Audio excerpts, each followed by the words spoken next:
Hello everybody, welcome back to my channel. Today I have another video for you guys from Seth the Programmer, and this one, I think we've heard about this video before, or we've heard him mention this video in another video that he did that we reacted to, called Whether or Not Naruto Could Destroy a Planet, or Can Naruto Destroy a Planet. Now, we're going to go ahead and watch the video. If we're talking peak Naruto, I would say 6-path Sage Mode Naruto, Hokage Naruto, maybe. I mean, we'll have to wait and see. But with that being said, guys, let's go ahead and watch the video. And as always, a link to the video will be available in the description, as well as a link to Seth's channel. So head on over there, subscribe to him, support him if you haven't, and leave likes, share the videos, leave comments, everything that the YouTube algorithm loves when it comes to video, so it can push it in the algorithm. So with that being said, and out of the way, let's go ahead and watch this video. Hello everyone, it is your host, Seth the Programmer, and surprisingly I'm here talking about if Naruto is beyond planet level, or just planet level, in 2019. That's right, the year is 2019, and we are still talking about if Naruto is above planet level or not. And here I thought the Momoshiki video made some waves, but I guess not. I guess we're moving back a few years and we're going to be talking to some Neanderthals in the community that are still lurking about and aren't with the times. So moving these anachronisms aside, we're going to talk about the current meta of planet level Naruto and what it means to be planet level in versus debating. Now, a lot of people, especially like anti-versus, gotta pause this for a second. Community members, they'll basically say things like, Mr. Programmer, where's the planet? When did Naruto destroy the planet? Or even like with light speed, Programmer, where's the light? Naruto is not moving at light speed. Did you see this? How come all of his distractors sound like Nicolas Cage? I don't know, like, it sounds weird, because I mean, is Nicolas Cage stalking his channel or something? I mean, if that's the case, dude, that's awesome. Right, it was like the whole Kabuki and Afro Senju debate thing, where they just scale the anime and they don't understand like the actual connotations of feats or lore behind certain things. I'm going to be explaining in this video what it means to do all that, what planet level actually means. So like when I say planet level, what does that equate to, right? And also I do understand where some people are coming from with like not understanding like planet level. Like a lot of people use, oh well, Naruto can create 5,000 clones. Even if he's continental, he could destroy the planet since there's 5,000 of him and they're all gonna sing on the planet into oblivion or something. Like, I understand the ridiculousness of those claims, right? And I can understand why people don't really like them that much. And I guarantee you that I'm going to be going over every facet of planet level Naruto. I'm going to confirm the lore agrees with it. There are feats that agree with it. Guides, statements, everything. I will go over every. So powerful force that could easily turn the world dash. Yeah, that's the Nine Tails. So when it comes to destroying a planet, you usually have to overcome its GBE, cause it to fragment apart, or absolutely vaporize it or destroy it. Most people scale planet level as the former and utilize GBE as the bar for what it takes to destroy a body, as the planet can't hold itself together beyond its gravitational binding energy. There's a few methods to calculating gravitational binding energy, but the most applicable form should use the inverse square law and goes a little something like gravitational constant times 3 by mass squared divided by radius times 5. Using this, you gather that the gravitational binding energy equals 2.487 times 10 to the 32 joules. And while this method does assume Earth is a sphere, which it's not a perfect sphere, it would be in the same order of magnitude or similar to. For those that are confused by that number, don't focus too much on all of the numbers, simply look at the scientific notation of the results, aka the order of magnitude, which is the 10 to the 32 part at the end of the calculation. The 10-2 is the only thing that really matters when scaling the levels here. For those that don't like to calculate too many things freehand, you can also use websites like stardestroyer.net that give simple methods of calcing, which I'll put in the description. That 10 to the 32 is the order. Sorry, you guys, you probably know the deal by now. I gotta be careful. Of magnitude that we do use to calculate what is planet level. You don't actually need to vaporize a planet to actually reach planet level. That is obviously some caveman logic, and that does not actually utilize what the characters are doing to their utmost. So I guess feat number 1 is obviously the ubiquitous Kaguya is going to destroy her realm. Now this is confirmed in the data books as well as the anime. The anime and the manga actually make it even more powerful. They're like, she's going to destroy the entire time space, and Obito the start of a brand new time space. Time space has a vast time space where he can connect to the main time space without any problems. Also, I just have a question right here. Is this the first time? I think this is the first time, yeah, where Obito actually bleeds when he's using the Mangekyo Sharingan. Before, that's never actually happened. But now, like, yeah, it's basically acting like a normal Mangekyo, where every time you use it, you start to bleed from your eye. But before then, he was just using it like it was nothing. Where he can connect to the main time space without any problems whatsoever. So basically, it was actually going to destroy a large planetary through large star level time space, because there is a moon in Kaguya's dimension that is orbiting the planet. There's actually numerous moons, and in the OVA, the day Naruto was going to become Hokage, there's actually stars inside of Kaguya's dimension. So that's why we say large planetary to large star level, because if there are stars, she's basically nigh solar system level for destroying this time space. So if it's just a moon, if you just say there's no stars, maybe you don't like OVAs, even though it is canon. The moon is 384,000 kilometers away from the Earth, and of course there are Roche limits between orbiting bodies and a main planet, so the moon would have to be between like a certain limit to not disintegrate for being too close. So we just use like the basic distance between Earth and the moon as a lowball. Vaporization values for a sphere of this size gives us 6.11 by 10 to the 36 joules, which is large planetary. Jesus. And of course, a lot of people will be like, oh, well, the Shinobi Alliance gave her like all her chakra and whatever, but people fail to realize that Naruto ran around and gave every single Shinobi in the Alliance 3 times the chakra of Kakashi, and Kakashi is able to take on Akatsuki members, and Akatsuki members can take on 1,000 Shinobi each. Lowballing. It's actually stated verbatim in the data book. Each Akatsuki member can take on thousands of Shinobi. So, well, I mean, they kind of have to be. I mean, if these are guys who are sent out to capture Tail Beast, they kind of need to be strong. So, being able to take on 1,000 Shinobi, yeah, that's definitely, I would say, a requirement. Naruto literally amplified the entire Shinobi Alliance with half of the Nine Tails by thousands of times by touching their shoulders.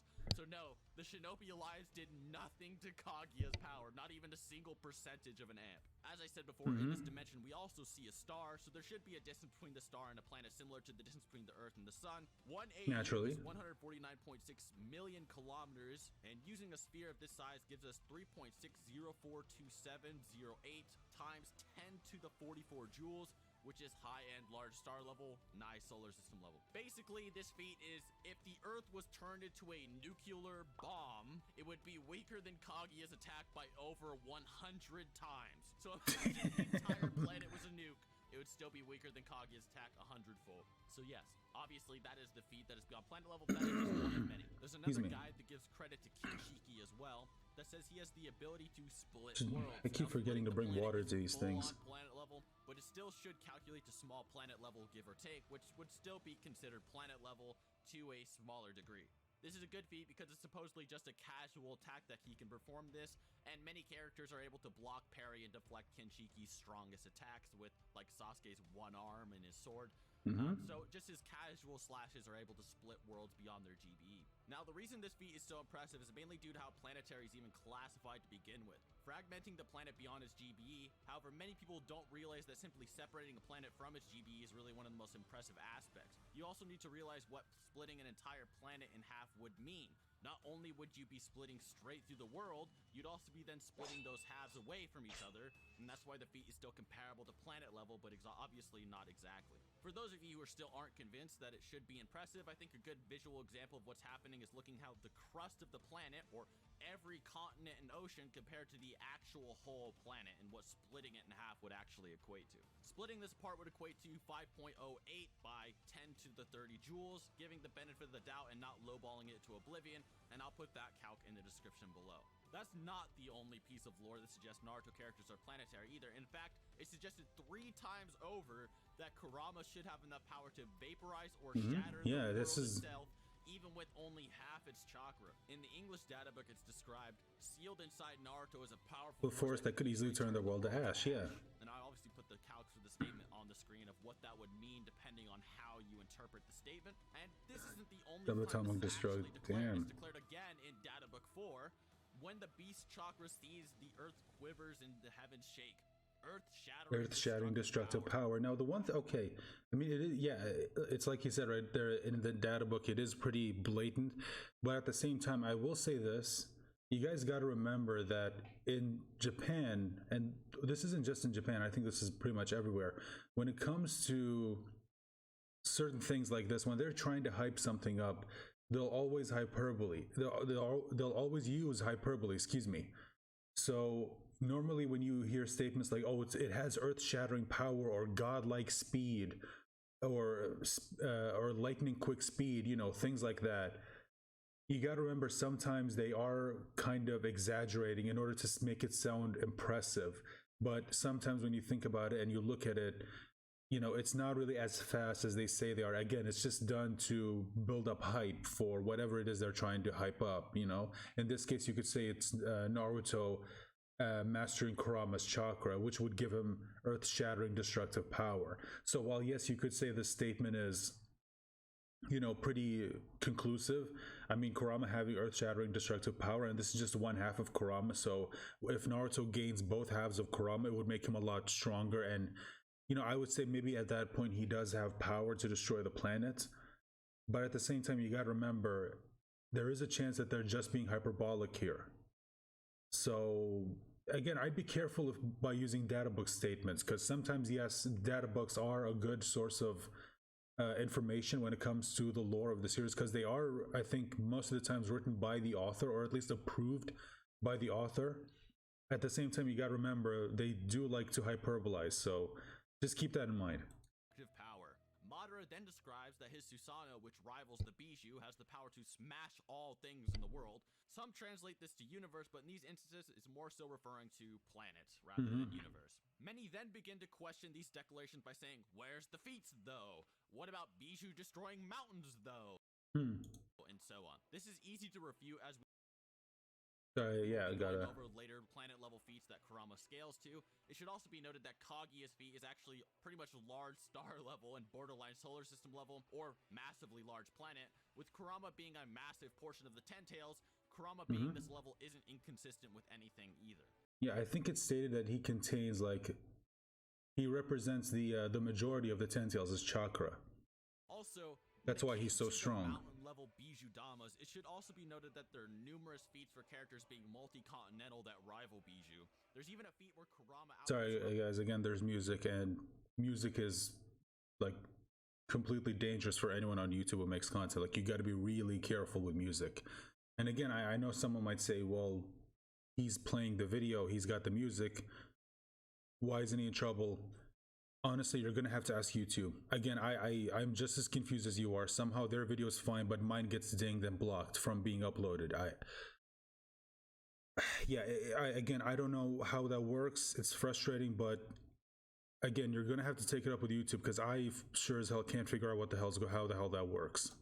Around 10 to the 28 joules with Killer Bee, even before fully mastering his Bijou transformation, or Madara can yank meteors from space with 10 to the 27 joules, so it'd be far more consistent to lowball Kurama to those levels, if anything.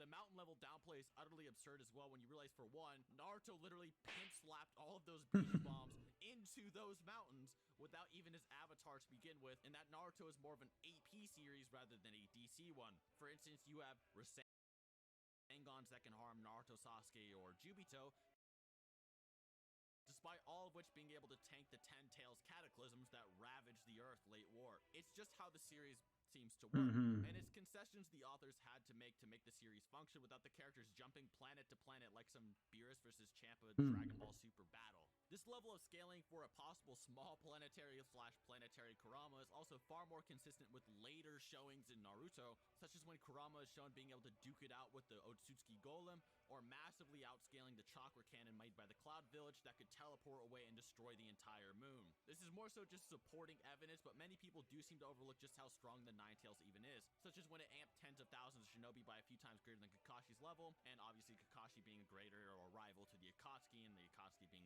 the equivalent of thousands of shinobi each one. So obviously Kurama is a beast compared to even just the Cloud Village. But some people will say, but the moon is hollow in Naruto. However, the Cloud would have no knowledge or reason to assume the moon is hollow, just as we in real life have no reason to assume our moon is hollow. Even the Ten Tails' raw energy was comparable in size to the entire planet and was stated to be the end of the world, with even its empty husk needing an entire moon to seal it away with a battle-weary Kaguya. Speaking of which, Hagoromo and Hamura even creating the moon and launching it into orbit would require up to 10 to the 34 joules if it took 10 minutes to even launch upwards, 10 to the 33 if it took 30 minutes, and 10 to the 32 if it even took an hour. And since this was originally just a massive Chubaku Tensei, the moon more than likely wasn't actually hollowed out yet, as it wasn't originally intended to house a society or the sort, only to lock down the ghetto and Kaguya. The Ten Tails itself, outside of its multi-continental cataclysm it created by pretty much just existing, was also able to amp Jubito to some ridiculous heights and displayed a wonky feat in the form of the God Tree. Now, if nothing else before convinced you, and consistent small planet level low balls for power-ups in Naruto won't convince you, I'm sure this tree feat absolutely will. No sarcasm. No, but seriously, people do overlook how much energy the God Tree itself really exerted by simply appearing. The thing that makes this God Tree feat impressive is that this tree is massive and it grows insanely really massive. Using some basic pixel scaling, people usually get around 2,000 kilometers for its height, but the real debate is how fast it and its roots grow around the area. And the answer is pretty simple. It's able to catch and drain many amped members of the Shinobi Alliance, and it's seemingly done in an instant. The Shinobi Alliance, while amped by Naruto's chakra, have amps that put them all on some late game Kakashi level stats, and even give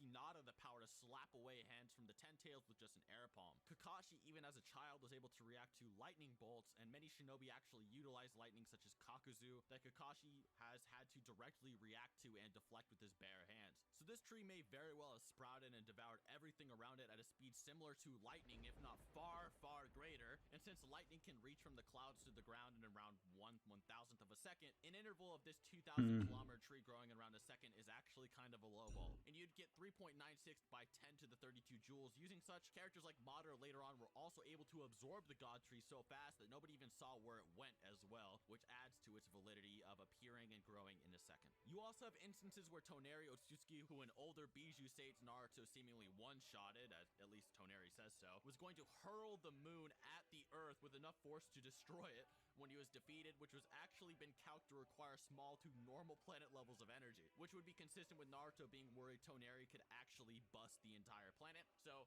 not only does this feat require enough energy to actually destroy a planet, but Naruto also believed he could actually do it, meaning Naruto was actually probably believed that he himself could destroy the planet by analyzing his own energy. And those are just really the normal tiers, said Kaguya. In the novels, you have characters like Momoshiki creating entire parallel realms with their own redshift, expansive nebulas and star systems and so forth, but I'll talk about that meta later on. This video is just to fully establish that these characters are without a doubt planet level, going by normal scaling standards. There's also down players who don't understand how kinetic energy works in square inches and claim you could just stab adult Naruto with a kitchen knife and kill him. But of course, this is just an absurd headcanon that isn't backed up by any feats or any form of actual physics. Just because a superhuman chakra amp ninja can cut Naruto with some crazy jutsu doesn't mean you can without anything. Common sense, with the stance requiring evidence to the contrary. This video is also referring to the stronger forms of characters like KCM, Six Paths, Ten Tails, etc. And I really do want to talk about AP versus DC. Now, a lot of people don't know what attack potency really is. So, for instance, in Dragon Ball,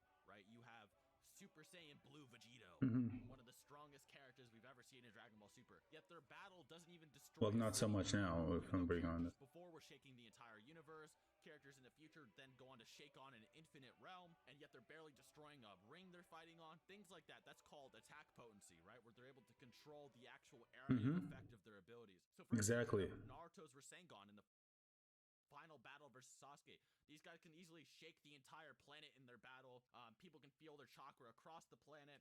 We have them just defeating a character that's going to destroy at least like this solar system size time space. Yeah, here's Naruto's Rasengan barely creating a little crater in like, rock on the ground when he trips. Good example of attack potency. Yeah, that is something you need to realize for Naruto. It is attack potency based. for the most part. In conclusion, numerous non-top tier characters have the feats, lore, and statements to all back them up to being small planet level through planet level, with god tiers casually having feats far, far above that. Denying the high tiers in Naruto being planetary at this point is just living in the past. And also, if any of you disagree, I have been debating this for years. My Discord is open, and I'm ready for the great ninja war. You know, I'm ready to throw down with every single one of my viewers. This video should get at least like 100,000 plus views, so I'm challenging over 100,000 plus people, just like with the Broly Wars, which I uploaded on my second channel. That'll be in the description.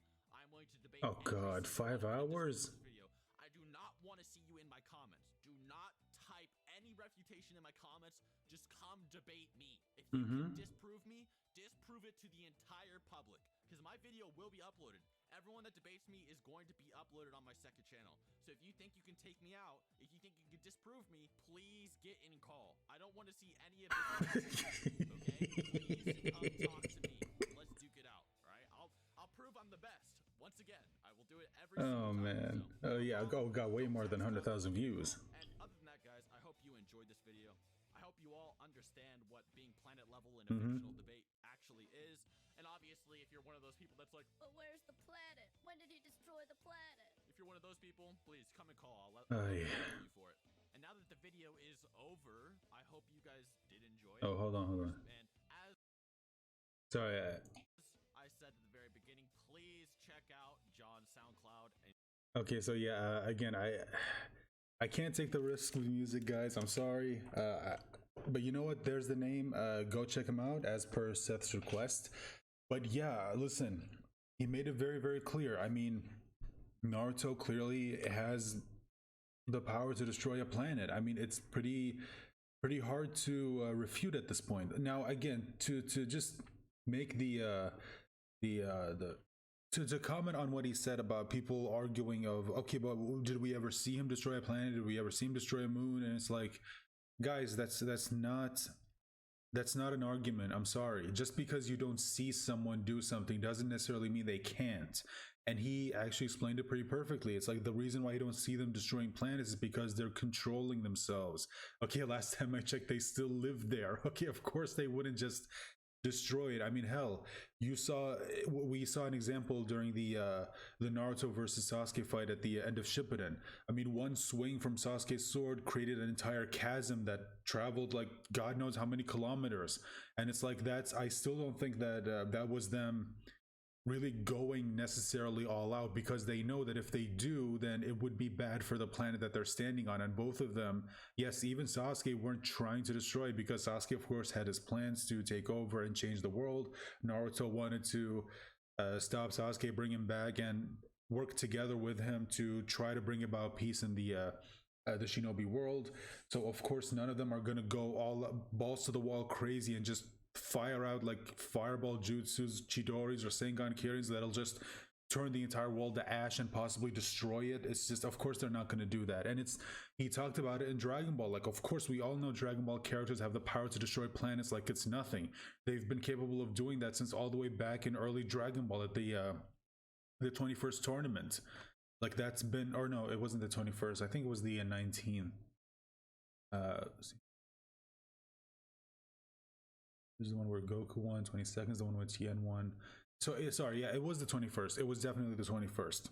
Yeah, the 21st tournament where Roshi destroyed the moon in order to help Goku go back to normal when he transformed into his Ozaru form. So yeah, again, it's like he made it pretty clear. I mean, I don't know what else you can say. I don't know how else you can try to deny that they definitely can destroy planets. But anyway, guys, let me know your thoughts in the comment section down below. As always, remember to leave a like, share the video, subscribe if you haven't, ring the bell for notifications, and check the description for links to Seth's video as well as his channel, as well as a link to my second channel. Head on over there and subscribe, because I am going to start posting more content there on the second channel. So with that being said, guys, I hope you enjoyed the video, and bye for now.